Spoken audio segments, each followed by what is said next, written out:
Please welcome Dr. Christian Jessen.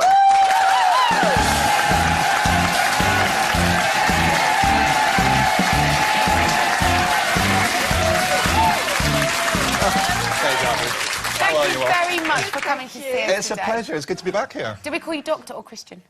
Which would turn you on more? Doctor. Dr. Christian. Dr. Christian, come on in. Like it.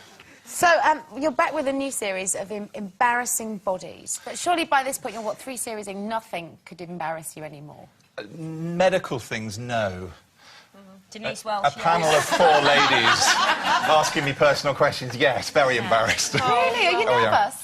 I'm shy. Are you? People think if you're on telly, you're not shy. And I know that's what they think, because I'm very you're not. shy. You're shy, I can tell. Watching you, I can tell. So, you know, Denise we're is shy and similar. I'm Dolly Parton. I am genuinely interested in this week's discussion because it is in this week's show because it is something that I have had a problem with since I had my children, and that is. Oh, OK. Yeah. She said piles. I know that the cream is also good for your eye bags. Is it? Oh, it is. Yeah. Can I Hemorrhoid just say, cream. that's a myth. Oh, is it? It's a myth. Obviously. I go through tubes. It used to work, but they've taken the ingredient out that used to do the eye baggy thing. It doesn't do it anymore. Why? Is there a reason why? Because it was made from sharks and it's not very PC. Oh, I see.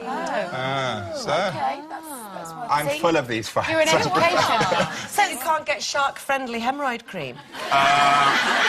Sharks don't get hemorrhoids. What could you do with a pile then, Dr. Christian? Yeah. There used to be a treatment when I was at medical school, and we used to say best treatment for piles was 3 fingers for 3 minutes. Really? Yeah, and that would sort of stretch everything then. out and go. So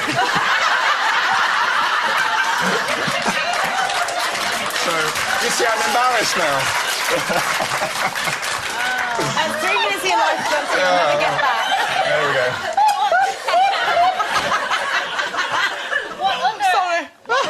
You got gin in there. No, I wish. What other illnesses then are you going to be covering in this series? Oh, what other illnesses? I mean, everything. Bendy willies, droopy bits, bits that go up, bits that don't go up when they should go up.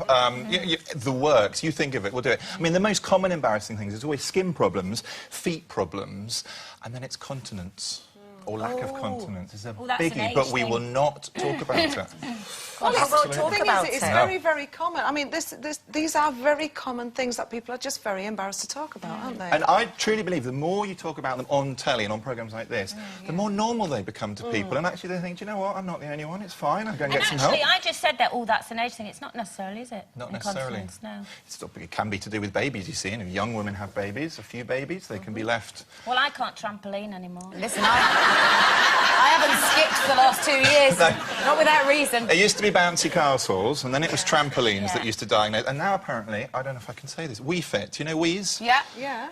They're the new source Wii of... Fit? Yeah. People Bit find of a out play that on words there, isn't it, Christian? Wii Fit, I know. So, can you clear something up for me? Because we're talking about people's kind of resistance. Oh, good point. Sorry, didn't intend that. Why don't men go to the doctors as often as women? Why is there this... Like, my Darren wears it like a badge of honour. 15 years, never been once. Never been once. Been ill, loads, but won't go to a doctor. Why don't men have the same confidence with their GP? It's a good question. It's because... There's a number of reasons. First thing is, it's an admission of weakness. And we blokes don't like to admit there's anything wrong with us. No, everything's fine. It'll sort itself out. You know, just ignore it. It'll go away. It's that ostrich burying his head in the sand thing. The other thing is, you ladies, you have constant contact with your doctor throughout your life because you have breast examinations, you have smear tests, you have babies, you have to talk about contraception. It's completely normal for you to go and chat to the GP. Us blokes, the first time we really ever have to go is usually age 50 and the prostate's starting to play up a little bit and, you know, peeing is not as good as it was or the bedroom department is not quite as active as it was. And that's when you have to pluck up the courage and drag yourself there. And I suppose that prostate check is a hard hurdle to overcome as your And it's first the dreaded, introduction. you know, as my dad calls it, the brown finger test for the prostate. He will not go. He will not do it. He's like, I'm not having that done. No, absolutely not. Do you get yourself checked regularly? I'm a little bit young for prostate problems. You are? Yeah, I OK, am. how old do you have to be? Well, we usually say beyond 50. OK. Yeah, Now, so I've got... Is there anything you would be... Are you good at going... Because Are you good at going to the doctor, Now- or do you get embarrassed? But doctors are a league apart. We will not look after... You know, we spend all day long looking after the people. I am useless. I'll tell you a story. I started to get abdominal pain down here, very, very painful. I was in the middle of filming run, and I sort of had a suspicion that this was something quite serious. Anyway, I decided to ignore it, because it would probably go away.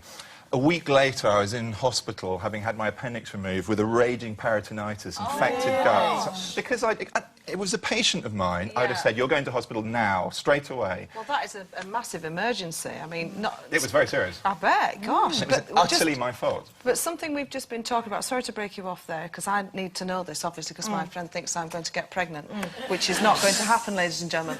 But is it a good thing for this thing we've been talking about, the eggs, is it good to freeze your eggs, or is it good to have this check? I think this egg timer thing that calculates your eggs, I think it's very misleading, because if the result comes back and says, all right, you've got plenty of eggs, doesn't mean you can get pregnant.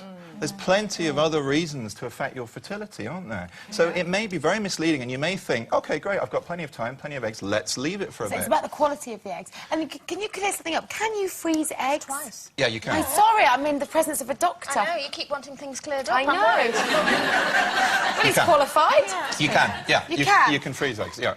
And sperm, so... Is it as easy to do as, say, for example, if you're a woman and you think, OK, I better get him in the bank now because time's not on my side. Can you do that? Or is it more a case of if you're having treatment for, say, cancer or chemotherapy, and then that's when doctors would do it? You could do it privately just because you want to. It will cost an absolute fortune keeping eggs in that sort of storage. So usually it's for reasons that we're actually going to be destroying your eggs in order to cure your cancer or something like that. So it's not a lifestyle choice necessarily, more a medically driven one? Yeah, absolutely.